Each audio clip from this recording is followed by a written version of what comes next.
দখল, দূষণ আর নাব্যতা সংকটে অস্তিত্ব হারাতে বসেছে সিরাজগঞ্জের ঐতিহাসিক বেতনালী খাল।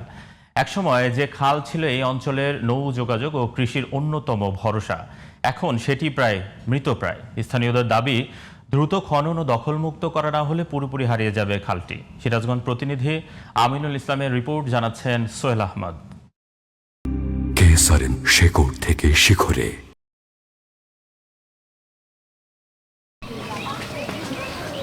সিরাজগঞ্জ সদর ও কামারখন্দ উপজেলার খোকসাবাড়ি, শিয়ালকুল ও ঝাউল সহ কয়েকটি ইউনিয়নের মাঝ দিয়ে বয়ে চলা বেতনালী খাল এখন অস্তিত্ব সংকটে।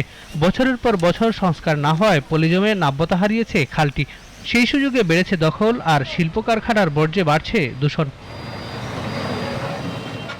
একসময় এই খালে চলত নৌকা, মাছ ধরা, গোসল, কৃষিকাজ সহ নানা কাজে ব্যবহার হতো খালের পানি।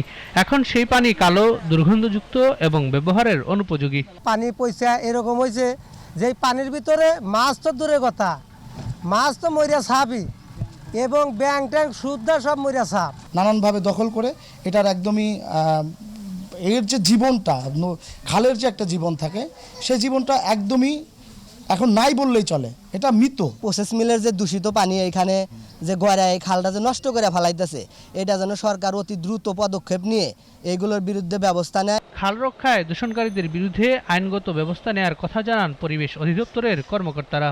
সেমিনার করে বা কর্মশালা আয়োজন করে তাদেরকে আমরা উদ্বুদ্ধ করতেছি এবং তাদের আইনানুগ বিষয়গুলো নিয়ে অবগত করতেছি। বেতনালী খাল পুনরুদ্ধার, দখলমুক্তকরণ এবং পরিবেশ রক্ষায় প্রয়োজনীয় উদ্যোগ নেওয়ার কথা জানান জেলা প্রশাসক। যে খালগুলো আমরা তালিকা পাঠিয়েছি বেতনাল সহ, সেগুলোর বরাদ্দ আমরা আশা করছি এই নতুন অর্থ বছরে আমরা শুরুতেই আমরা পেয়ে যাব। তো এই খাল খনন কার্যক্রম শুরু হয়ে গেলে আশা করি যে দূষণের যে বিষয়টা সেটি অনেকটাই রোধ হবে।